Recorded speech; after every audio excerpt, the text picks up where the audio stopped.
നമസ്കാരം, ഞാൻ അമലക്ഷി. ഈ അടുത്ത് നമ്മുടെ ചാനലിൽ ഒരു ചെറിയ കോമ്പറ്റീഷൻ ഞാൻ അനൗൺസ് ചെയ്തിരുന്നു. വേറൊന്നുമല്ല, നമ്മുടെ വരാനിരിക്കുന്ന advance screen writing, film making, film direction വർക്ക്ഷോപ്പിൽ ഫ്രീ ആയിട്ട് നിങ്ങൾക്ക് ജോയിൻ ചെയ്യാനായിട്ട് ഒരു അവസരം.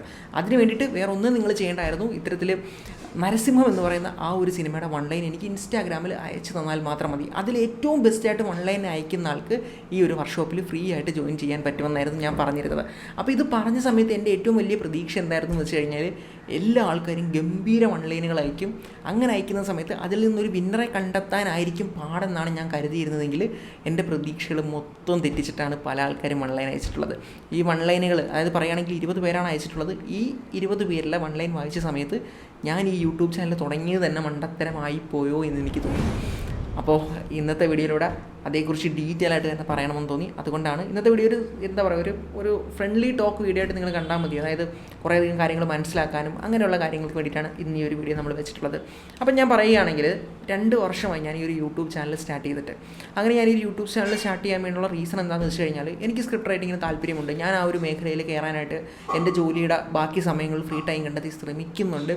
അങ്ങനെ ട്രൈ ചെയ്തുകൊണ്ടിരിക്കുന്ന സമയത്ത് ഞാൻ പഠിക്കുന്ന പുതിയ കാര്യങ്ങൾ ഞാൻ പഠിച്ച് മറന്നു പോകുന്നതിന് പകരം ഇത്തരത്തിലൊരു ഡോക്യുമെൻ്റ് ആക്കിയിട്ട് എവിടെയെങ്കിലും ഇടുകയാണെങ്കിൽ പിന്നീട് എനിക്ക് റെഫറൻസ് എടുത്ത് നോക്കാൻ പറ്റുമല്ലോ. അങ്ങനെ ചിന്തിച്ചിട്ടാണ് ഞാൻ ആദ്യമായിട്ട് യൂട്യൂബ് ചാനൽ സ്റ്റാർട്ട് ചെയ്ത് വീഡിയോസ് ഇടാനായിട്ട് തുടങ്ങിയത്. അപ്പോൾ അങ്ങനെ ഒരു തോട്ടിൽ വീഡിയോ ചെയ്യാമെന്ന് കരുതിയ സമയത്ത് വിചാരിച്ചു, ഓക്കെ, അങ്ങനെയാണെങ്കിൽ എന്നെപ്പോലെ കഷ്ടപ്പെടുന്ന കുറേ അധികം ആൾക്കാർ കാണും, അവർക്ക് കൂടി ഹെൽപ്ഫുൾ ആവുന്ന രീതിയിൽ ഒരു സീരീസ് ആയിട്ട് ചെയ്യാമെന്ന്. അങ്ങനെയാണ് ഞാൻ ഈ ഒരു സ്ക്രിപ്റ്റ് റൈറ്റിങ്ങിൻ്റെ സീരീസ് സ്റ്റാർട്ട് ചെയ്തത്. അപ്പോൾ ഈ ഒരു 2 വർഷം കൊണ്ട് എനിക്ക് ഉറപ്പുണ്ട് സ്ക്രിപ്റ്റ് റൈറ്റിങ്ങുമായിട്ട് ബന്ധപ്പെട്ടുള്ള പ്രധാനപ്പെട്ട 90% കണ്ടൻറ്റുകളും ഞാൻ കവർ ചെയ്തിട്ടുണ്ട്.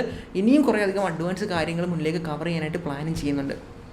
അപ്പോൾ അങ്ങനെ മുന്നിലേക്ക് പോകുന്ന സമയത്താണ് പല ആൾക്കാരും ആവശ്യപ്പെട്ടത് ഒരു സ്ക്രിപ്റ്റ് റൈറ്റിംഗ് വർക്ക്ഷോപ്പ്. കാരണം പല ആൾക്കാർക്കും ഇത്തരത്തിൽ ഫിലിം സ്കൂളുകളിൽ പോയി പഠിക്കാൻ പറ്റാത്ത, അല്ലെങ്കിൽ വിദേശത്ത് ജോലി ചെയ്യുന്ന ആൾക്കാർ, അത്തരം ആൾക്കാർക്കൊന്നും പോയിട്ട് ഫിലിം സ്കൂളിൽ പോയി പഠിക്കാനോ അല്ലെങ്കിൽ സിനിമ എന്ന് പറയുന്നൊരു മേഖലയിലേക്ക് കയറാനോ പറ്റാത്തൊരു സാഹചര്യമുണ്ട്. അപ്പോൾ അവരെ ഒന്ന് ഹെൽപ്പ് ചെയ്യാൻ വേണ്ടിയിട്ട് എന്തെങ്കിലും ഒരു പെയ്ഡ് വർക്ക്ഷോപ്പോ അല്ലെങ്കിൽ ഒരു പ്രോഗ്രാമോ ചെയ്ത് കഴിഞ്ഞാൽ അവർക്കൊരു മെൻറ്റർഷിപ്പ് കിട്ടും, അവർക്കൊരു സപ്പോർട്ട് കിട്ടുമെന്ന് പറഞ്ഞിട്ട് അങ്ങനെയാണ് ഞാൻ ഡിസൈഡ് ചെയ്തത്. കാരണം സമയമില്ല ഇത്തരം കാര്യങ്ങളൊക്കെ നടത്താനായിട്ട്. അതുകൊണ്ട് തന്നെ ഞാൻ ഡിസൈഡ് ചെയ്തു വർഷത്തിൽ ഒരു വട്ടം ഇത്തരം ഒരു വർക്ക്ഷോപ്പ് നടത്താൻ. അങ്ങനെ കഴിഞ്ഞ വർഷത്തെ നമ്മുടെ വർക്ക്ഷോപ്പ് കഴിഞ്ഞ ഫെബ്രുവരിയിലായിരുന്നു. അപ്പോൾ ഈ തവണത്തെ വർക്ക്ഷോപ്പിൽ നമ്മൾ കംപ്ലീറ്റ് സ്ക്രിപ്റ്റ് റൈറ്റിംഗ്, നിങ്ങളുടെ മനസ്സിലുള്ള തിരക്കഥ എങ്ങനെയാണോ സിനിമയാക്കേണ്ടത് ആ ഒരു കാര്യങ്ങൾ മുഴുവൻ നമ്മൾ കവർ ചെയ്യുന്നുണ്ട്. അപ്പോൾ ആദ്യത്തെ ദിവസം നമ്മൾ നിങ്ങളുടെ മനസ്സിലുള്ള ഒരു ആശയത്തെ എങ്ങനെ നല്ലൊരു കഥയാക്കാം, പിന്നീട് അതിനെ എങ്ങനെ ഒരു പ്രോപ്പർ തിരക്കഥയാക്കാം എന്നുള്ള കാര്യമാണ് പഠിപ്പിക്കുന്നത്. ഇതിനൊപ്പം തന്നെ ആ ഒരു തിരക്കഥയെ എങ്ങനെ പ്രൊഡ്യൂസേഴ്സിൻ്റെ അടുത്തും അല്ലെങ്കിൽ പ്രൊഡക്ഷൻ കമ്പനികളിലേക്ക് കൊണ്ടുപോയി പിച്ച് ചെയ്തുകൊണ്ട് സിനിമയാക്കാനുള്ള സാധ്യത തുറക്കാം എന്നുകൂടെ കൃത്യമായിട്ട് ആദ്യത്തെ ദിവസം ഞാൻ പറഞ്ഞു തരുന്നുണ്ട്. രണ്ടാമത്തെ ദിവസത്തിലേക്ക് നമ്മൾ വരികയാണെങ്കിൽ നിങ്ങൾ ഈ എഴുതി കംപ്ലീറ്റ് ചെയ്ത തിരക്കഥ ഡയറക്റ്റ് നിങ്ങൾ പ്രൊഡ്യൂസേഴ്സിൻ്റെ അടുത്തേക്ക് കൊണ്ടുപോകുന്ന സമയത്ത് വെറുതെ കയ്യും വീശിയല്ല പോകേണ്ടത്. കുറേ അധികം ഡോക്യുമെൻറ്റ്സ്, അതായത് പിസ്റ്റൊക്കെ ഉണ്ടാക്കേണ്ടതുണ്ട്, പൈലറ്റ് ഫിലിം ചെയ്യേണ്ടതുണ്ട്. അപ്പോൾ ഇതെല്ലാം തന്നെ ഉപയോഗിച്ചുകൊണ്ട് എങ്ങനെ വളരെ സിമ്പിളായിട്ട് ചെയ്യാം, അതും പല ഫ്രീ ടൂൾസ് ഉപയോഗിച്ചുകൊണ്ട് തുടങ്ങിയ കാര്യങ്ങളൊക്കെയാണ് നമ്മൾ രണ്ടാമത്തെ ദിവസം ഫിലിം മേക്കിങ്ങിൻ്റെ ക്ലാസ്സിൽ പഠിപ്പിക്കുന്നത്. മൂന്നാമത്തെ ദിവസത്തെ വർക്ക്ഷോപ്പിൽ നമ്മൾ ഫിലിം ഡയറക്ഷനാണ് കവർ ചെയ്യുന്നത്. ഇത് പഠിപ്പിക്കുന്ന ഞാനല്ല, തുണ്ട് സിനിമയുടെ ഡയറക്ടറായിട്ടുള്ള റിയാസ് ഷെരീഫ് ആയിരിക്കും. റിയാസ് അടുത്ത പടത്തിൻ്റെ എഴുത്തിൻ്റെ തിരക്കിലൊക്കെയാണ്. അതിനിടയ്ക്കാണ് ഞാൻ വിളിച്ച് ചോദിച്ച സമയത്ത് നമ്മുടെ ഈ ഒരു വർക്ക്ഷോപ്പിലേക്ക് വരാമെന്ന് പുള്ളി സമ്മതിച്ചത്. അപ്പോൾ നിങ്ങൾക്ക് എന്ത് തന്നെ ഡൗട്ട്സ് ഉണ്ടെങ്കിലും ഡയറക്ഷനുമായിട്ട് ബന്ധപ്പെട്ട് അല്ലെങ്കിൽ ഈ പറഞ്ഞ കണക്ക് പടം ഓൺ ആയി കഴിഞ്ഞിട്ടുള്ള മറ്റ് കാര്യങ്ങൾ, മറ്റ് ഡൗട്ട്സ് എല്ലാം തന്നെ ഇത്തരത്തിൽ റിയാസിനോട് നിങ്ങൾക്ക് ആ ഒരു ക്ലാസ്സിൽ ചോദിക്കാൻ പറ്റുന്നതാണ്. ഇനി ഈ വർക്ക്ഷോപ്പിൻ്റെ ഏറ്റവും വലിയ പ്രത്യേകത എന്താണെന്ന് വെച്ച് കഴിഞ്ഞാൽ നിങ്ങളെ 3 ദിവസം കൊണ്ട് പഠിപ്പിച്ച് വെറുതെ അങ്ങ് വിടുകയല്ല. പകരം ഈ 3 ദിവസത്തെ ക്ലാസ്സിൽ നിന്ന് നിങ്ങൾ പഠിച്ച കാര്യങ്ങൾ നിങ്ങൾ ഇംപ്ലിമെൻറ്റ് ചെയ്ത് നിങ്ങളൊരു പ്രൊഡക്ഷൻ കമ്പനിയിലോ പ്രൊഡ്യൂസറിൻ്റെ അടുത്ത് പോകുന്ന സമയത്ത് നിങ്ങൾക്ക് പലതരത്തിലുള്ള മെൻറ്റർഷിപ്പും സപ്പോർട്ടും ആവശ്യമായിട്ട് വരും അല്ലേ.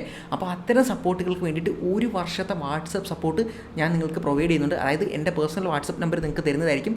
എപ്പോൾ വേണമെങ്കിലും നിങ്ങൾക്ക് എന്നെ കോൾ ചെയ്തും മെസ്സേജ് അയച്ചുകൊണ്ടും നിങ്ങളുടെ ഡൗട്ട്സും മറ്റു കാര്യങ്ങളും ചോദിക്കാൻ പറ്റുന്നതാണ്.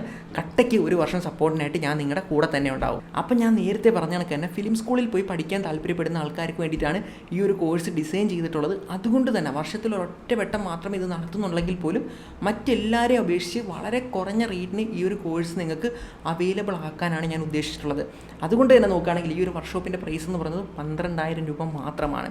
ഇപ്പോൾ നിങ്ങൾ ചിന്തിക്കുന്നുണ്ടായിരിക്കും അല്ലേ, 12,000 രൂപ 3 ദിവസത്തെ വർക്ക്ഷോപ്പിന് കൂടുതലല്ലേ എന്ന്. ഇവിടെയാണ് നിങ്ങൾ മനസ്സിലാക്കേണ്ടത് ഇന്നത്തെ കാലത്ത് എന്ന് പറയുന്ന ആ ഒരു ടെക്നോളജി എല്ലാ മേഖലയിലേക്കും കടന്നു കയറിക്കൊണ്ടിരിക്കുകയാണ്. ഈവൻ പൃഥ്വിരാജ് വരെ ഓൾറെഡി പറഞ്ഞു കഴിഞ്ഞു ആർട്ടിഫിഷ്യൽ ഇൻ്റലിജൻസിനെ നിങ്ങൾക്ക് ഫൈറ്റ് ചെയ്ത് അവോയ്ഡ് ചെയ്യാൻ സാധിക്കുന്ന ഒരു മേഖലയാണ് ഇനിയും എന്നെനിക്ക് തോന്നുന്നില്ല. Because it will slowly become part of everything that you do, including entertainment. അതിനെ ആര് ഏറ്റവും നല്ല രീതിയിൽ ഏറ്റവും ജസ്റ്റിഫയബിൾ ആയ രീതിയിൽ അഡാപ്റ്റ് ചെയ്യുന്നു, അവരായിരിക്കും മാർക്കറ്റ് ലീഡേഴ്സ്, അല്ലെങ്കിൽ അവരായിരിക്കും ക്രിയേറ്റീവ് ലീഡേഴ്സ്. സിനിമയിൽ മാത്രമല്ല എല്ലാ മേഖലയിലും AI ശക്തമായിട്ട് വളർന്നുകൊണ്ടിരിക്കുകയാണ്. ഇനി അങ്ങോട്ട് ഇത് പഠിക്കാതെ നമുക്ക് ശക്തമായിട്ട് മുന്നേറാനോ വിജയിക്കാനോ ഒന്നും പറ്റാത്തൊരു സാഹചര്യത്തിലേക്കാണ് നമ്മുടെ ലോകം പോയിക്കൊണ്ടിരിക്കുന്നത്. അപ്പോൾ ഈ ഒരു സാഹചര്യത്തിൽ ഒരു സ്ക്രിപ്റ്റ് റൈറ്റർ ആണ് നിങ്ങളെങ്കിൽ പോലും നിങ്ങളുടെ ആ ഒരു തിരക്കഥയെ നിങ്ങൾക്ക് സ്റ്റോറി ബോർഡ് തയ്യാറാക്കാനും നിങ്ങൾക്ക് പിച്ച് ഡെക്ക് തയ്യാറാക്കാനും, പിച്ച് ഡെക്ക് നിങ്ങൾ വെറുതെ കണ്ടൻറ്റ് കൊടുത്താൽ മതി, പിച്ച് ഡെക്ക് അപ്പോൾ തന്നെ ജനറേറ്റ് ചെയ്ത് ഫ്രീ ആയിട്ട് കൈ തരും.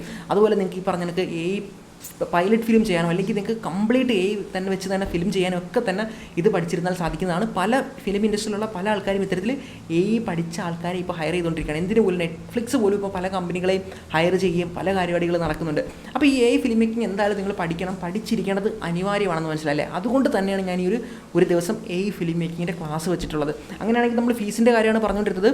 ഇന്ന് നിലവിൽ ഫിലിം മേക്കിംഗ് പഠിപ്പിക്കുന്ന ടോപ്പ് സ്കൂളുകൾ അവരെത്രയാണ് ചാർജ് ചെയ്യുന്നത് നമുക്കൊന്ന് നോക്കിയാൽ. അങ്ങനെയാണെങ്കിൽ നമ്മളിവിടെ വന്നിരിക്കുന്നത് world's first film making course എന്ന് പറഞ്ഞിട്ടുള്ള ക്യൂരിയസ് റെഫ്യൂജിയുടെ ആ ഒരു വെബ്സൈറ്റിലേക്കാണ്. അവർ US തന്നെ ഒരു സ്റ്റാർട്ടപ്പാണ്. അവർ ഇത്തരത്തിൽ ഫിലിം മേക്കിംഗ് കംപ്ലീറ്റ് ആയിട്ട് പഠിപ്പിക്കുന്ന ഒരു സ്റ്റാർട്ടപ്പാണ്. അവരുടെ പ്യൂർ ബിസിനസ്സാണ്. ഓക്കെ, അങ്ങനെയാണെങ്കിൽ നമുക്ക് അവരുടെ ആ ഒരു പ്രൈസ് ഫിലിം മേക്കിംഗ് പഠിക്കുന്നതിന് അവരെത്രയാണ് ചാർജ് ചെയ്യുന്നത് നമുക്ക് നോക്കാം. അപ്പോൾ നമ്മൾ നോക്കുകയാണെങ്കിൽ നമുക്കിതാ ജസ്റ്റ് സ്ക്രോൾ ചെയ്ത് കഴിഞ്ഞാൽ അപ്പോൾ ഇവിടേക്ക് നോക്കി നിങ്ങൾക്ക് കാണാൻ പറ്റും അവരുടെ ആ ഒരു ഏപ്രിൽ സെഷനിലേക്ക് വേണ്ടിയിട്ട് മാത്രം അവർ ചാർജ് ചെയ്യുന്നത് $749. അതായത് ഏകദേശം ഒരു 70,000 രൂപയൊക്കെയാണ് അവർ ചാർജ് ചെയ്യുന്ന റുപ്പീസ്. അങ്ങനെയാണെങ്കിൽ നമുക്ക് മറ്റൊരു വെബ്സൈറ്റിലേക്ക് പോകാം. ഇതാണ് ഓൺലൈൻ അക്കാഡമി എന്ന് പറയുന്നത്. ഇതും ഇന്ത്യക്ക് പുറത്തുള്ളൊരു അക്കാഡമിയാണ്. അപ്പോൾ ഇവരിലേക്ക് നോക്കുകയാണെങ്കിൽ നമുക്ക് കാണാനായിട്ട് പറ്റും ഇവർ ചാർജ് ചെയ്യുന്ന ഫീസ് എന്ന് പറയുന്നത് $1,250 ആണ്. അപ്പോൾ ഫിലിം മേക്കിംഗ് എന്ന് പറയുന്ന സാധനത്തിന്, അതായത് വെറുതെ യൂട്യൂബിൽ വീഡിയോ ചെയ്യുന്ന പരിപാടിയല്ല ഞാൻ പറയുന്നത്, പ്രോപ്പറായിട്ട് ഉപയോഗിച്ചുകൊണ്ട് എങ്ങനെ ഫിലിമിൻ്റെ ക്വാളിറ്റിയിൽ, സിനിമയുടെ ക്വാളിറ്റിയിൽ എങ്ങനെ ചെയ്യണമെന്നുള്ള ആ ഒരു സംഭവം പഠിക്കുന്നതിന് നല്ല ഫീസ് തന്നെ ഇപ്പോൾ കൊടുക്കണം. അതിനുള്ള റീസൺ എന്താണെന്ന് അറിയാം നിങ്ങൾക്ക്. അതായത് ഇതിൻ്റെ വർക്ക് എന്ന് പറയുന്നതിന് ഇത് പഠിച്ചു കഴിഞ്ഞാൽ നല്ല രീതിയിൽ നമുക്ക് വർക്ക് എടുത്തിട്ട് ചെയ്ത് പൈസ ഉണ്ടാക്കാനായിട്ട് പറ്റുമെന്നുള്ളതാണ്. അതായത് ഇപ്പം എക്സാമ്പിൾ പറയാനാണെങ്കിൽ ഞാൻ തന്നെ ഈ പറയുന്ന ഫിലിം മേക്കിങ്ങിൻ്റെ പരിപാടി വെച്ചിട്ട് പല ക്ലയൻസിനും പല വർക്കുകളും ചെയ്ത് കൊടുക്കാറുണ്ടെന്നുള്ളതാണ്. അതായത് 3-4 ഡയറക്ടേഴ്സിന് ഓൾറെഡി തന്നെ ഇത്തരത്തിൽ പൈലറ്റ് ഫിലിം ഞാൻ ചെയ്ത് കൊടുത്തു. ഓക്കെ, ഇൻഡസ്ട്രിയിലുള്ള ഡയറക്ടേഴ്സിന്. ഇനി അത് മാത്രമല്ല 1-2 കമ്പനികൾക്ക് അവർ അഡ്വർടൈസ്മെൻറ്റിന് വേണ്ടിയിട്ടുള്ള ഈ പറയുന്ന ചെറിയ പരിപാടികളും ചെയ്തു കൊടുത്തിട്ടുണ്ട്.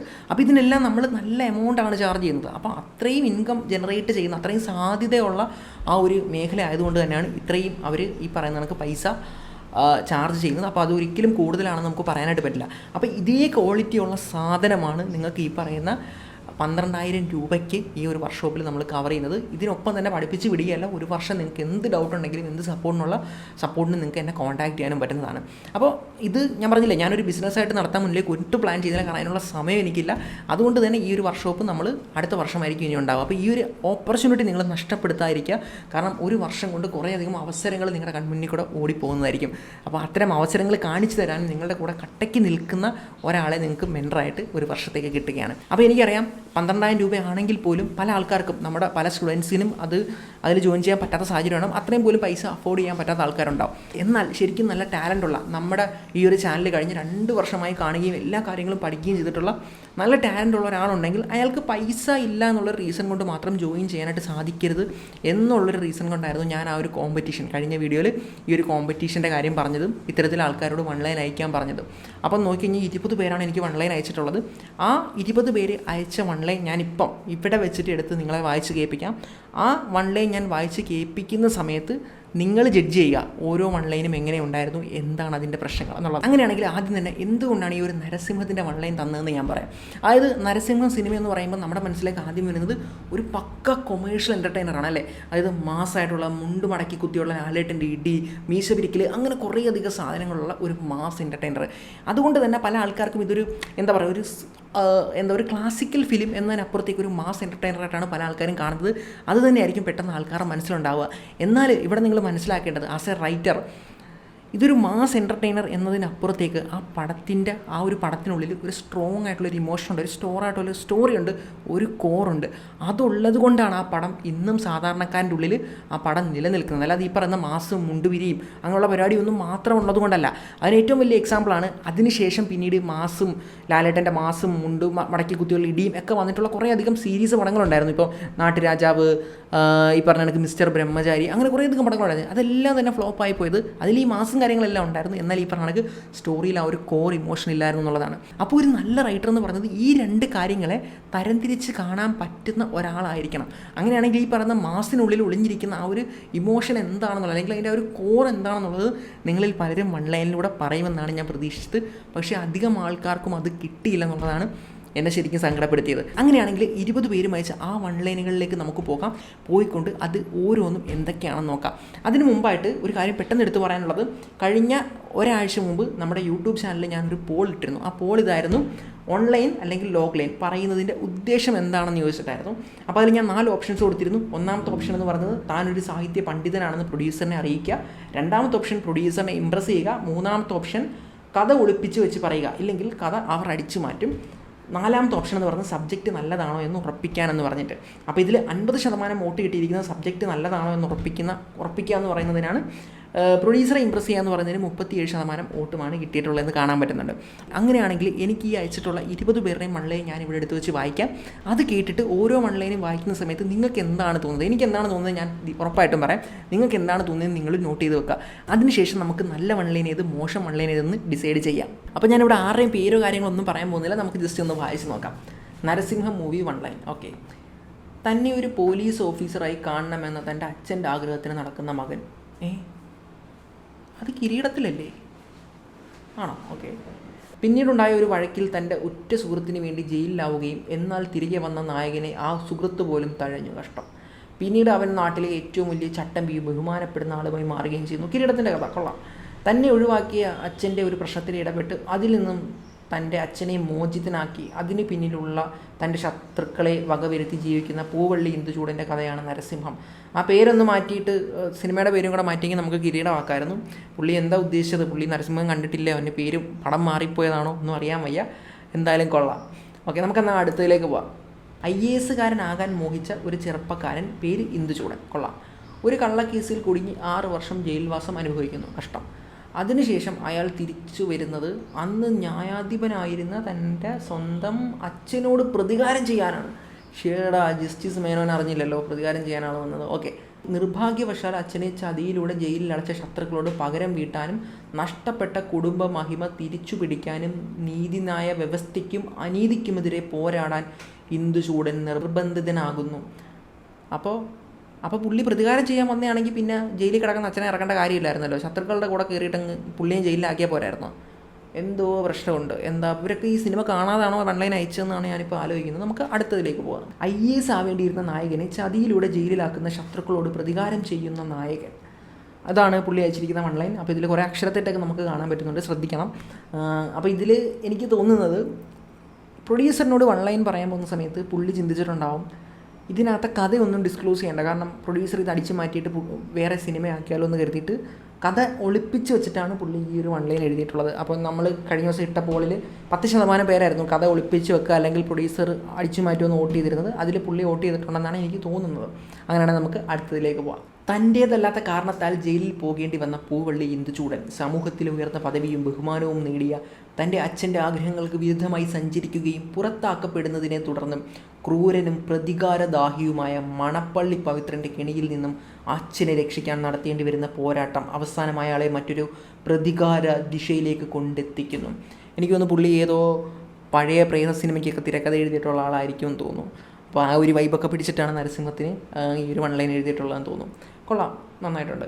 നീതിമാനായ അച്ഛനാൽ തന്നെ കൊലപാതകിയായി മുദ്രകുത്തപ്പെട്ട് 6 വർഷത്തെ ജയിൽവാസം അനുഭവിച്ച പൂവള്ളി ഇന്ദുചൂടൻ പുറത്തിറങ്ങിയ ശേഷം തൻ്റെ ജീവിതം തകർത്ത ശത്രുക്കളെ വേട്ടയാടുന്നു. ഒടുവിൽ തൻ്റെ നിരപരാധിത്വം തിരിച്ചറിഞ്ഞ് സ്വന്തം മാറിലേക്ക് തളർന്നു വീഴുന്ന അച്ഛൻ്റെ ഹൃദയം നീറുന്ന ആ അവസാന അംഗീകാരവും ഒരു തുള്ളി കണ്ണുനീരും പ്രാണനോളം ചേർത്ത് വെച്ചുകൊണ്ട് നടത്തുന്ന തീ പാറുന്ന പോരാട്ടമാണ് ഈ സിനിമയുടെ ഇതിവൃത്തം. അപ്പോൾ നേരത്തെ നമ്മൾ പോളി ചോദിച്ച കണക്ക് തന്നെ ഈ ഒരു വൺലൈൻ വായിക്കുന്ന സമയത്ത് പ്രൊഡ്യൂസർക്ക് മനസ്സിലാവും പുള്ളി സാഹിത്യത്തിലൊരു പണ്ഡിതനാണ്, സാഹിത്യത്തിലൊരു കില്ലാടിയാണെന്ന് പ്രൊഡ്യൂസർക്ക് മനസ്സിലാവും. അപ്പോൾ അങ്ങനെ വോട്ട് ചെയ്ത 3% ആൾക്കാരിൽ ഒരാളാണ് ഇദ്ദേഹമെന്ന് എനിക്ക് തോന്നുന്നു. ഓക്കെ, നന്നായിട്ടുണ്ട്. അധികാരത്തിൻ്റെ മറവിൽ അഴിമതി സാമ്രാജ്യം പണിത ശക്തികൾ ചതിച്ച് ജയിലിലടയ്ക്കുമ്പോൾ ഭയമില്ലാത്ത ചൂടൻ സ്വഭാവമുള്ള പൂവള്ളി ഇന്ദുചൂടൻ സ്വന്തം നാട്ടിലേക്ക് മടങ്ങി വരുന്നു. കുടുംബത്തിൻ്റെ മാനത്തിനും പാരമ്പര്യത്തിനും മേൽ കൈവച്ചവർക്കെതിരെ ന്യായം ചോദിക്കാനല്ല, ന്യായം വിധിക്കാൻ. അപ്പോൾ ഈ ഒരു വൺലൈൻ കണ്ടപ്പോൾ തന്നെ എനിക്ക് മനസ്സിലായി പുള്ളി സാഹിത്യത്തിലൊരു കില്ലാടിയാണ്. പുള്ളി കുറേയധികം നോവലുകളും കാര്യങ്ങളൊക്കെ ഉള്ള ഒരാളാണെന്ന് തോന്നുന്നു. അങ്ങനെയാണെങ്കിൽ പ്രൊഡ്യൂസറിനോട് ഈ ഒരു വൺലൈൻ പറയുകയാണെങ്കിൽ ഉറപ്പായിട്ടും പ്രൊഡ്യൂസർ ഇതെടുക്കും. എപ്പോഴാണെന്നറിയാമോ? പ്രൊഡ്യൂസർ സിനിമയൊക്കെ നിർത്തിയിട്ട് നാളെ ഒരു പബ്ലിഷിംഗ് പരിപാടി, നോവൽ എഴുത്ത് അല്ലെങ്കിൽ അങ്ങനത്തെ പരിപാടികളൊക്കെ അതിൻ്റെ ഒരു സ്ഥാപനം മനോരമ പോലൊക്കെ തുടങ്ങുകയാണെങ്കിൽ അന്ന് ഉറപ്പായിട്ടും ഈ വൺലൈൻ കണ്ടിട്ട് എഴുതിയ ആളെ വിളിക്കും. സമൂഹത്തിലെല്ലാവരും അനുസരിക്കുകയും ബഹുമാനിക്കുകയും ചെയ്യുന്ന ഒരു ജസ്റ്റിസിൻ്റെ മകൻ ഒരു കൊലപാതക കേസിൽ പ്രതിയാകുന്നു. ഗുഡ്. എന്നാൽ വർഷങ്ങൾക്കിപ്പുറം തന്നെ ആരെല്ലാമാണോ ചതിച്ചത് അവരാൽ തൻ്റെ പിതാവും കൊലപാതകിയാകുന്നു.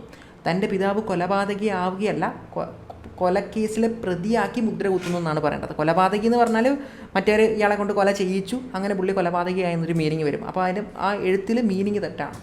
ഓക്കെ. അങ്ങനെ തൻ്റെ പിതാവിൻ്റെ നിരപരാധിത്വം തെളിയിക്കാനായി തൻ്റെ സുഹൃത്തും ഈ നിയമ പോരാട്ടത്തിൽ അയാളുടെ കൂടെ ചേരുന്നു. ഓക്കെ, അടുത്തതിലേക്ക് നമുക്ക് പോകാം. പിതാവിൻ്റെ അനുസരണയിൽ ജീവിച്ച നായകൻ കോളേജിൽ 1ാം റാങ്ക് മേടിച്ചതിന് കൂട്ടുകാരുമായുള്ള ആഘോഷത്തിനിടയിൽ കൂടെയുള്ള സുഹൃത്ത് തൻ്റെ പ്രതികാരം തീർക്കാൻ ആ അവസരം ഉപയോഗിക്കുന്നു. അതിൻ്റെ കുറ്റം നായകൻ്റെ തലയിൽ വെക്കുന്നു. അതിൻ്റെ ഭാഗമായി 6 വർഷം നായകൻ്റെ നഷ്ടപ്പെടുന്ന ഒപ്പം മാതാപിതാക്കളുടെ സ്നേഹവും ജയിലിൽ നിന്നും തിരിച്ചെത്തിയ നായകനെ വീണ്ടും ഉപദ്രവിക്കുന്നു. ക്ഷമ നശിച്ച നായകൻ്റെ കട്ടപ്രതികാരം. ഓക്കെ, അടുത്തതിലേക്ക് നമുക്ക് പോകാം. നരസിംഹം എന്ന മൂവിയുടെ ലോക്ക് ലൈൻ. അച്ഛൻ്റെ സ്വപ്നങ്ങൾ തല്ലി തകർത്തൊരു മകൻ അപ്രതീക്ഷിതമായി കെട്ടിച്ചമച്ചൊരു കള്ളക്കേസിൽ അച്ഛനകത്താവുന്നു. തൻ്റെ മുഴുവൻ സ്വാധീനവും ഉപയോഗിച്ചുകൊണ്ട് മകൻ കോടതിയിൽ നിന്നും അച്ഛനെ കുറ്റവിമുക്തനാക്കുന്നു. മകനെക്കുറിച്ചോർത്ത് വ്യാകുലപ്പെട്ടിരിക്കുന്ന അച്ഛൻ അതേ മകനെക്കുറിച്ചോർത്ത് അഭിമാനിക്കുന്നു. കൊള്ളാടാ മോനെ, കൊള്ളാം. ഓക്കെ, അടുത്തതിലേക്ക് പോവാം. പൂവള്ളി ഇന്ദുചൂടൻ. തൻ്റെ പിതാവിൻ്റെ ശത്രുവായ മണപ്പള്ളി പവിത്രൻ കൊലക്കുറ്റത്തിന് അന്യായമായി ജയിലിലടച്ചയാൾ. മണപ്പള്ളി പവിത്രനല്ല, മണപ്പള്ളി പവിത്രൻ്റെ തന്ത പുള്ളിയായിരുന്നു ജയിലിലടച്ചിരുന്നത്. തെറ്റിപ്പോയി കേട്ടോ. 6 വർഷത്തെ ജയിൽവാസത്തിന് ശേഷം തൻ്റെ ജീവിതവും കുടുംബവും നശിപ്പിച്ചവരോട് പ്രതികാരം ചെയ്യാൻ ഇന്ദുചൂടൻ തിരിച്ചെത്തുന്നു. സുഹൃത്തും അഭിഭാഷകനുമായ നന്ദഗോപാലിൻ്റെ പിന്തുണയോടെ. പുള്ളി പ്രതികാരം ചെയ്യാനൊന്നും അല്ല തിരിച്ചു വന്നത്. പുള്ളി എല്ലാം കർമ്മദോഷത്തിൻ്റെ ഫലം എന്നൊക്കെ വിചാരിച്ച് എല്ലാം ക്ഷമിച്ച് അങ്ങനെ സമാധാനമായിട്ട് ജീവിക്കാൻ വേണ്ടിയാണ് വന്നത് കേട്ടോ. പ്രതികാരം ചെയ്യാൻ വേണ്ടിയല്ല വന്നത്. നീതിമാനായ സ്വന്തം പിതാവിനാൽ തള്ളിപ്പറയപ്പെട്ട് കള്ളക്കേസിൽ വർഷങ്ങൾ ജയിലായ ഒരു യുവാവ് തിരികെ എത്തുമ്പോൾ തൻ്റെ കുടുംബത്തെ വേട്ടയാടുന്ന അതിശക്തരായ ശത്രുക്കളിൽ നിന്നും ആ അച്ഛൻ്റെ ജീവൻ രക്ഷിക്കാൻ സകല നിയമങ്ങളും കാറ്റിൽ പറത്തി ഒരു സംഹാരകനായി മാറാൻ നിർബന്ധിതനാകുന്നു. കൊള്ളാം, സാഹിത്യം ഉൾപ്പെടുത്തിയിട്ടുണ്ട്.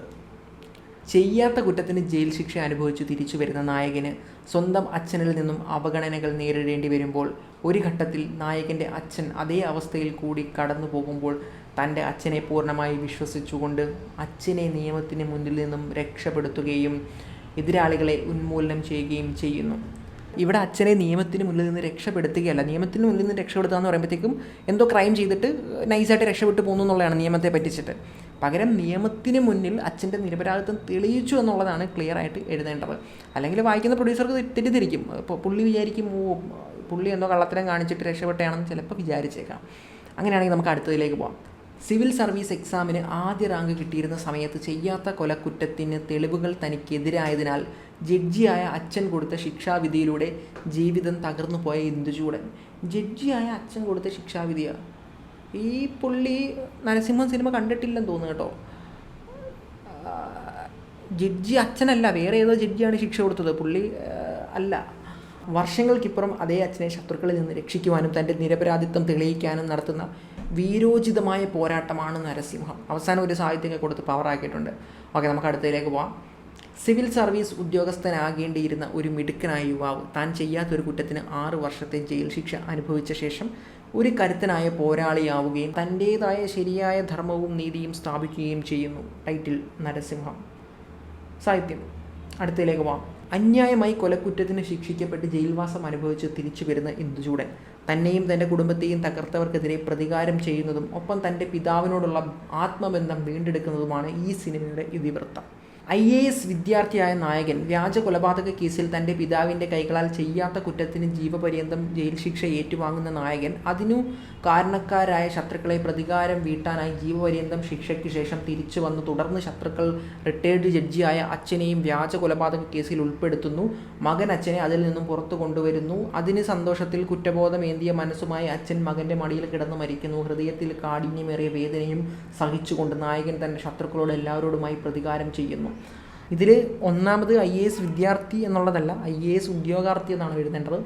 പിന്നെ ഈ പറഞ്ഞ കണക്ക് ഇതിൽ സാഹിത്യമൊക്കെ ഉൾപ്പെടുത്തിയിട്ടുണ്ട്, പക്ഷേ ഇതൊരു വാലും തലയില്ലാത്ത രീതിയിൽ, അതായത് ഒരിടത്ത് നമ്മൾ ഒരു പ്രോപ്പർ ഫുൾ സ്റ്റോപ്പ് കൊടുക്കണം. അതേപോലെ ചില വാക്കുകളൊക്കെ തമ്മിൽ കുറേയധികം അങ്ങനത്തെ ലാംഗ്വേജ് കുറച്ച് നന്നായിരുന്നെങ്കിൽ നന്നായിരുന്നു എന്ന് തോന്നുന്നു. കൊലക്കുറ്റത്തിൻ്റെ ശിക്ഷയും കഴിഞ്ഞ് തിരിച്ചു വരുന്ന ഹൈക്കോടതി ജസ്റ്റിസിൻ്റെ മകൻ തന്നെയും കുടുംബത്തെയും നശിപ്പിക്കാനായി ഒരുക്കിയ കെണികൾ തകർത്ത് പുറത്തു വരുന്ന നരസിംഹമൂർത്തിയായിട്ട് അവതാരപ്പിറവിയെടുക്കുന്നു. ഇതിലും ഒരു സാഹിത്യമൊക്കെ കൊടുത്ത് നൈസായിട്ടൊന്ന് പഞ്ച് ചെയ്തിട്ടുണ്ട്, ചെറിയൊരു രീതിയിൽ ഷോർട്ടാക്കിയാണ് എഴുതിയേക്കുന്നത്. ഓക്കെ, അടുത്തതിലേക്ക് നമുക്ക് പോവാം. നീതിപീഠത്തിൽ വെച്ച് സ്വന്തം അച്ഛനാൽ ശിക്ഷിക്കപ്പെട്ട് നാട് കടത്തപ്പെട്ടൊരു മകൻ കാലങ്ങൾക്കിപ്പുറം തൻ്റെ കുടുംബത്തെ വേട്ടയാടുന്ന ശത്രുക്കൾക്ക് മുന്നിലേക്ക് ഒരു നരസിംഹമായി അവതരിച്ച് പകയും സ്നേഹവും തീർക്കുന്ന മാസ് ആക്ഷൻ ഡ്രാമ. ന്യായാധിപനായ സ്വന്തം അച്ഛൻ പോലും അവനെ വിശ്വസിക്കാതെ എതിരായി നിന്ന് 6 വർഷത്തെ തൻ്റെ ജീവിതവും സ്വപ്നങ്ങളും ഇരുമ്പഴിക്കുള്ളിൽ കുഴിച്ചു മൂടേണ്ടി വരുന്ന നിരപരാധിയായ മകൻ. എന്നാൽ വിധി സത്യത്തിൻ്റെ പ്രതീകമായി നിന്ന ആ അച്ഛനെ അതേ ഇരുമ്പഴിക്കുള്ളിൽ കൊണ്ടെത്തിക്കുന്നു. അദ്ദേഹത്തെ രക്ഷിക്കാനും സത്യം തെളിയിക്കാനും ആ മകൻ യുദ്ധത്തിനിറങ്ങുന്നു.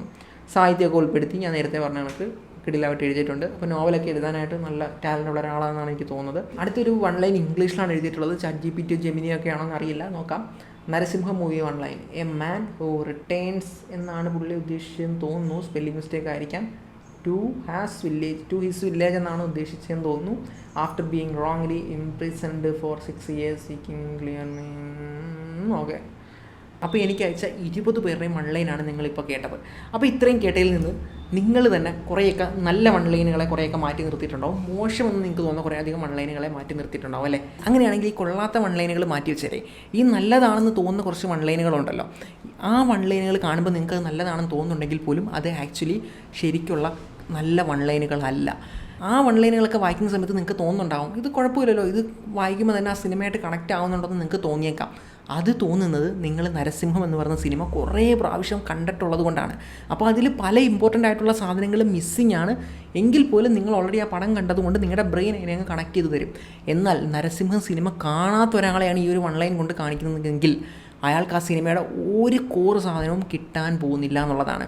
അപ്പം നമ്മൾ ശരിക്കും 1 ലൈൻ ചെയ്യുന്ന എന്തിനാണ്? ഒരു പ്രൊഡ്യൂസറിനെ ഇമ്പ്രസ് ചെയ്യാൻ വേണ്ടിയിട്ടാണ്. നിങ്ങളുടെ തിരക്കഥ എന്താണോ, കഥ എന്താണോ, അതിനകത്ത് കണ്ടൻറ് എന്താണോ ഒന്നും അറിയാത്തൊരു പ്രൊഡ്യൂസറിനെ വെറും 1-2 വരികൾ കൊണ്ട് ഇമ്പ്രസ് ചെയ്യാനാണ് 1 ലൈൻ ഉണ്ടാക്കേണ്ടത്. അപ്പോൾ ഈ ഒരു കേസിൽ ആ പടത്തിൻ്റെ കോർ സാധനം എന്താണോ അത് തന്നെ 1 ലൈനിൽ പറഞ്ഞിരിക്കണം. അതിവിടെ ആരും പറഞ്ഞിട്ടില്ല എന്നുള്ളതാണ് സത്യം. അപ്പോൾ ആ കോർ സാധനം എന്താണെന്നാണ് ഞാൻ നിങ്ങൾക്കിപ്പോൾ പറഞ്ഞു തരാനായിട്ട് പോകുന്നത്. അപ്പോൾ ഇത് വളരെ സിമ്പിളാണ്. നരസിംഹം എന്ന് പറയുന്ന ആ ഒരു സിനിമയിൽ 3 പില്ലറുകൾ മാത്രമേ ഉള്ളൂ. ആ 3 പില്ലറുകളിലേക്ക് മാത്രം നിങ്ങൾ നോക്കിയാൽ മതി. ഒന്ന് ഈ പറയുന്ന ജസ്റ്റിസ് MK മേനോൻ എന്ന് പറഞ്ഞ തിലകൻ്റെ ക്യാരക്ടർ, 2 പൂവള്ളി ഇന്ദുചൂടൻ എന്ന് പറഞ്ഞ ക്യാരക്ടർ, 3 എന്ന് പറയുന്നത് നമ്മുടെ നാട്ടിലെ കറപ്റ്റഡ് ആയിട്ടുള്ള ആ ഒരു സിസ്റ്റം എന്ന് പറയുന്നത്. അപ്പോൾ ഈ 3 സംഭവത്തിലേക്ക് നിങ്ങൾ നോക്കുകയാണെങ്കിൽ ഓരോ ക്യാരക്ടേഴ്സിനും അവരുടേതായ ഒരു സ്വഭാവങ്ങളുണ്ട്. അതിപ്പം ജസ്റ്റിസ് മേനോൻ എന്ന് പറഞ്ഞു കഴിഞ്ഞാൽ അദ്ദേഹം വളരെ സത്യസന്ധനും ആദർശവാനുമായ ഒരു മനുഷ്യനല്ലേ. അദ്ദേഹം നിയമത്തിലും ഈ പറഞ്ഞ കാര്യങ്ങളെല്ലാം ഭയങ്കരമായിട്ട് അന്ധമായി വിശ്വസിച്ചിരിക്കുന്ന ഒരു മനുഷ്യൻ. പൂവള്ളി ഇന്ദുചൂടൻ എന്ന് പറഞ്ഞാൽ ഈ പറഞ്ഞ കണക്ക് അച്ഛൻ്റെ മകനായതുകൊണ്ട് തന്നെ സത്യസന്ധനാണ്, കാര്യങ്ങളെല്ലാം ചെയ്യുന്നുണ്ട്, എന്നാൽ ശരിയും തെറ്റും തിരിച്ചറിയാനുള്ള വിവേകമുള്ളൊരു മനുഷ്യൻ. ഇനിയുള്ളത് എന്താണ്? അത് നമ്മുടെ നാട്ടിലെ സിസ്റ്റം, അതായത് ഏതൊരു മനുഷ്യനും അവൻ്റെ ഇഷ്ടത്തിനനുസരിച്ച് കറപ്ഷൻസ് ചെയ്യാൻ പറ്റുന്ന രീതിയിലുള്ള ആ ഒരു സിസ്റ്റം. അപ്പോൾ ഇവിടേക്ക് നോക്കുകയാണെങ്കിൽ ഈ ഒരു സിസ്റ്റത്തെ ബ്ലൈൻഡ്ലി ഫോളോ ചെയ്യുന്ന അച്ഛൻ, ഈ ഒരു അതുമൂലം ഈ പറയുന്ന മകനകത്ത് പോകുന്നു എന്നുള്ളതാണ് ഇതിൻ്റെ ആ ഒരു കഥയുടെ സാധനം എന്ന് പറയുന്നത്. അങ്ങനെയാണെങ്കിൽ ഈ ഒരു 3 പില്ലറെ മാത്രം വെച്ചിട്ട് ഇതിൻ്റെ ആ ഒരു കോർ കഥ 1 ലൈനാക്കി പറയുകയാണെങ്കിൽ അതെങ്ങനെ പറയുമെന്നറിയാമോ? MK മേനോൻ സത്യസന്ധനും ആദർശവാനുമായിട്ടുള്ള ഹൈക്കോടതി ജസ്റ്റിസ്. അദ്ദേഹത്തിനോടുള്ള മുൻവൈരാഗ്യം മൂലം സിസ്റ്റത്തിൻ്റെ ലോപ്പ് ഹോൾസ് ഉപയോഗിച്ചുകൊണ്ട് ശത്രുക്കൾ അദ്ദേഹത്തിൻ്റെ മകനെ ഒരു കൊലപാതക കേസിൽ പ്രതിയാക്കുന്നു. എന്നാൽ നിയമത്തിലും തെളിവുകളിലും മാത്രം അന്ധമായി വിശ്വസിച്ചിരുന്ന ആ അച്ഛൻ ആ ഒരു മകനെ കൈവിടുന്നു. വർഷങ്ങൾക്കിപ്പുറം മേനോൻ വിശ്വസിച്ചിരുന്ന അതേ സിസ്റ്റം തന്നെ അയാളെ മറ്റൊരു കൊലക്കേസിൽ അകപ്പെടുത്തുന്നു. എന്നാൽ താൻ വീണ അതേ കെണിയിൽ മേനോനെ വീഴാൻ അയാളുടെ മകൻ അനുവദിക്കുന്നില്ല. അവൻ അച്ഛനൊപ്പം നിന്ന് ശത്രുക്കളുടെ കെണിയിൽ നിന്നും അയാളെ രക്ഷിച്ചു കൊണ്ടുവരുന്നു. തൻ്റെ വിശ്വാസങ്ങളും കാഴ്ചപ്പാടുകളും തെറ്റായിരുന്നുവെന്നും മകനിലൂടെ മേനോൻ തിരിച്ചറിയുന്നു. ഇതായിരുന്നു ശരിക്കും ആ ഒരു പടത്തിൻ്റെ ആ ഒരു കോർ സാധനം എന്ന് പറഞ്ഞാൽ ആ ഒരു കോർ 1 ലൈൻ. ഈ ഒരു കോർ കഥയാണ് നിങ്ങൾ 1 ലൈൻ ഉൾപ്പെടുത്തിയിട്ട് അവിടെ പറയേണ്ടത്. പലരും അയച്ച 1 ലൈനിൽ, കുറേ പേര് അയച്ച 1 ലൈനുകൾ നരസിംഹത്തിൻ്റെ കഥ പോലും അല്ല, വേറെ എന്തൊക്കെയാണ് പലരും അയച്ചിരിക്കുന്നത്. എന്നാൽ കുറേ ആൾക്കാർ ഇത് ഇത് മനസ്സിലാക്കിയിട്ട് എഴുതാൻ നോക്കിയിട്ടുണ്ട്. പക്ഷേ അതിൻ്റെ എല്ലാ എലമെൻറ്റ്സുകളും കറക്റ്റായിട്ട് കണക്റ്റ് ആയിട്ടില്ല. നിങ്ങൾ ആ ഒരു നരസിംഹം പടം തുടങ്ങുമ്പോൾ തന്നെ കാണിക്കുന്ന തിലകൻ്റെ ഒരു സംഭവമുണ്ട്, എൻ്റെ മകൻ ഒരു ക്രൈം ചെയ്തു, പക്ഷേ അതിലെനിക്ക് റിഗ്രറ്റ് ഇല്ല, കാരണം ഞാൻ ഇതിനെ അന്ധമായി വിശ്വസിക്കുന്നു, ഇതാണ് ശരി എന്ന് പുള്ളി പറയുന്നൊരു സാധനമുണ്ട്. ആ പുള്ളിയുടെ ഡിസിഷനാണ് മകനെ ഇതിലേക്ക് എത്തിച്ചത്. പുള്ളി സപ്പോർട്ട് ചെയ്യാതിരുന്നു എന്നുള്ളത്. അതേ അവസ്ഥയിലേക്ക് അച്ഛൻ വന്ന സമയത്ത് മകൻ ഈ എക്സ്പീരിയൻസ് നേരത്തെ ഉണ്ടായിട്ടുണ്ട്. ശത്രുക്കൾ പുള്ളി എങ്ങനെ പിടുത്തി എന്നുള്ളത് അച്ഛൻ ഒരിക്കലും അതിൽ വരില്ല. കാരണം അച്ഛൻ അറിയാതെ പറ്റിയതാണ്. മകൻ ആ സമയത്ത് അച്ഛൻ്റെ കൂടെ നിന്ന് അച്ഛനെ രക്ഷപ്പെടുത്തി കൊണ്ടുവരുന്ന ആ ഒരു ഇമോഷണലുള്ള, അതായത് മകൻ അച്ഛൻ ആ ഒരു റിലേഷൻ, അതിൻ്റെ ഒരു കോർ ഇമോഷൻ കാണിക്കുന്നത്. അതേപോലെ ജസ്റ്റിസ് ആയിരുന്നിട്ട് പോലും പുള്ളിയുടെ ആ ഒരു അന്ധമായ ഇതിൽ നിന്ന് പുള്ളി തിരിച്ചു വരുന്നു എന്നുള്ളതാണ് ഈ ഒരു പടത്തിൻ്റെ ടോട്ടൽ കോർ സാധനം. അല്ലാതെ ഈ പറഞ്ഞ കണക്ക് മണപ്പള്ളി പവിത്രൻ്റെ ഈ പറയുന്ന കണക്ക് ചിതാഭസ്മം ഒഴുക്കാൻ പോകുന്ന പരിപാടിയോ അല്ലെങ്കിൽ മറ്റേ അടിപിടിയോ അല്ലെങ്കിൽ ഈ പറഞ്ഞ കണക്കുള്ള പരിപാടികളൊന്നുമല്ല. ഈ പറഞ്ഞ മുണ്ടുവിരിയും ഇതൊക്കെ ആ ഒരു പടത്തിൻ്റെ ആ ഒരു മാസ് ആക്ഷൻ വേണ്ടിയിട്ട് ഇടയ്ക്ക് കുത്തിക്കയറ്റുന്ന പരിപാടികളാണ്. പക്ഷേ ഇതാണ് അതിൻ്റെ കോർ ഇമോഷൻ. ഇതാണ് പല ഫാമിലിയും കണക്ട് ചെയ്തിട്ടുള്ള ആ ഒരു സിനിമയിലേക്കെന്ന് പറയുന്നത്. അപ്പോൾ ഇതാണ് ആ ഒരു കഥയുടെ പുതുമ, അല്ലെങ്കിൽ അതിൻ്റെ കോർ സാധനം ഇതായിരിക്കണം, ഇതുപോലെ തന്നെ ആയിരിക്കണം നിങ്ങളത് പ്രൊഡ്യൂസറിനോട് പറയേണ്ടത്. അപ്പോൾ ഇവിടെ നിങ്ങൾ മനസ്സിലാക്കേണ്ടത് ഇവിടെ ഒരു വ്യക്തിയല്ല ആൻറ്റാഗണിസ്റ്റ് എന്ന് പറയുന്നത്, പകരം ഇവിടെ ആ ഒരു സിസ്റ്റമാണ്. നിങ്ങൾ നോക്കി കഴിഞ്ഞാൽ കാണാനായിട്ട് പറ്റും. അതായത് ഇന്ദുചൂടനെ ആദ്യം ഇത്തരത്തിൽ കൊലപാതക കേസിൽ പെടുത്തുന്നത് പവിത്രനല്ല, പവിത്രൻ്റെ അച്ഛനായിരുന്നു. അപ്പോൾ എന്താണ് ഈ ഒരു സിസ്റ്റം ഉപയോഗിച്ചുകൊണ്ട്, അല്ലെങ്കിൽ ഈ ഒരു കള്ളത്തെളിവുകളും മറ്റു കാര്യങ്ങളൊക്കെ ഉപയോഗിച്ചുകൊണ്ടാണ് പെടുത്തുന്നത്. ആ കള്ള കേസുകളിൽ അല്ലെങ്കിൽ ആ കള്ളത്തെളിവുകളിലൊക്കെ അന്ധമായി വിശ്വസിച്ചിരുന്ന ആളായിരുന്നു ഈ പറയുന്ന MK മേനോൻ എന്ന് പറയുന്നത്. അദ്ദേഹം പിന്നീട് റിയലൈസ് ചെയ്യുകയാണ് ഈ സിസ്റ്റം ഇങ്ങനെയാണ്, ഇതിൽ ഇങ്ങനെയുള്ള കള്ളത്തരങ്ങളൊക്കെ പറ്റും, താൻ വിചാരിച്ചിരുന്നത് തെറ്റാണ്, തൻ്റെ ആ ഒരു ബ്ലൈൻഡ് വിശ്വാസം കാരണം തൻ്റെ മകൻ്റെ ഭാവി പോയെന്നൊക്കെയുള്ള ആ ഒരു തിരിച്ചറിവ് അദ്ദേഹത്തിന് ഉണ്ടാവുകയാണ്. അപ്പം നരസിംഹം എന്ന് പറയുന്ന ആ ഒരു മാസ് എൻ്റർടൈൻമെൻറ്റ് സിനിമയ്ക്കുള്ളിലേക്ക് ഒരു തിരക്കഥാകൃത്തിൻ്റെ കണ്ണ് വെച്ച് നിങ്ങൾ നോക്കുകയാണെങ്കിൽ നിങ്ങൾക്ക് ഈ പറയുന്ന 3 പില്ലറുകൾ വ്യക്തമായിട്ട് കാണാൻ പറ്റണം. ഇത് 3 തമ്മിലുള്ള കണക്ഷൻ കറക്റ്റായിട്ട് കാണാൻ പറ്റണം. ഇത് 3 തമ്മിൽ കണക്ട് ചെയ്തിട്ടായിരിക്കണം നിങ്ങളൊരു വൺ ലൈൻ ഒരു പ്രൊഡ്യൂസറിനോട് പറയേണ്ടത്. അങ്ങനെയാണെങ്കിൽ ആക്ച്വൽ ആ പടത്തിൻ്റെ കഥ എന്താണോ അത് തന്നെ ഒറ്റ മിനിറ്റിൽ ആ ഒരു പ്രൊഡ്യൂസറിന് മനസ്സിലാവുന്നതാണ്, വൃത്തിയായിട്ട് അദ്ദേഹത്തെ ഇമ്പ്രസ് ചെയ്യാൻ പറ്റുന്നതുമായിരിക്കും. ഇപ്പം ഈ വൺ ലൈൻ അയച്ച പല ആൾക്കാർക്കും ഈ 3 പില്ലറുകൾ മിസ്സായെന്നുള്ള കാര്യം മനസ്സിലായെന്ന് വിശ്വസിക്കുന്നു. പലർക്കും ഈ ഒരു വൺ ലൈൻ ഇപ്പോഴും എന്താണ് എങ്ങനെയാണ് പറയേണ്ടതെന്ന് മനസ്സിലാക്കാൻ പറ്റിയിട്ടില്ല എന്നുള്ളത് ശരിക്കും എന്നെ സങ്കടപ്പെടുത്തുന്ന ഒരു കാര്യമാണ്. കാരണം ഞാൻ വൺ ലൈനിന് വേണ്ടിയിട്ട് മാത്രം ഡെഡിക്കേറ്റഡായിട്ട് 4 വീഡിയോസ് ചെയ്തിട്ടുണ്ടായിരുന്നു. മറ്റൊരു ടോപ്പിക്കിനെ കുറിച്ച് ഞാൻ ഇത്രയും വീഡിയോസ് ചെയ്തിട്ടില്ല, കാരണം അത്രയ്ക്ക് ഇമ്പോർട്ടൻ്റ് ആണെന്നാണ് ഞാൻ വിശ്വസിക്കുന്നത്. അങ്ങനെ തന്നെയാണ്. അപ്പോൾ അതുകൊണ്ട് തന്നെ നിങ്ങൾക്ക് ഇപ്പോഴും അത് മനസ്സിലായിട്ടില്ലെങ്കിൽ ഞാൻ മുന്നിലേക്ക് ഇനി എത്ര അഡ്വാൻസ് സ്ക്രിപ്റ്റ് റൈറ്റിംഗ് ക്ലാസ്സുകൾ നിങ്ങൾക്ക് പറഞ്ഞു തന്നെന്ന് പറഞ്ഞിട്ടും കാര്യമില്ല. ഇതാണ് അതിൻ്റെ ബേസ് ആയിട്ടുള്ള കാര്യം. ഇത് നിങ്ങൾക്ക് കിട്ടിയേ പറ്റത്തുള്ളൂ. അപ്പം മുന്നിലേക്ക് ഇത് മനസ്സിലാക്കുന്ന സാഹചര്യത്തിൽ ഇനിയും ഞാൻ ഇത്തരം അഡ്വാൻസ് സ്ക്രിപ്റ്റ് റൈറ്റിംഗ് ക്ലാസ്സുകൾ മുന്നിലേക്ക് എടുക്കണോ എന്നുള്ളൊരു ചോദ്യം ഇപ്പോൾ എൻ്റെ മനസ്സിൽ ഇങ്ങനെ നിൽക്കുകയാണ്.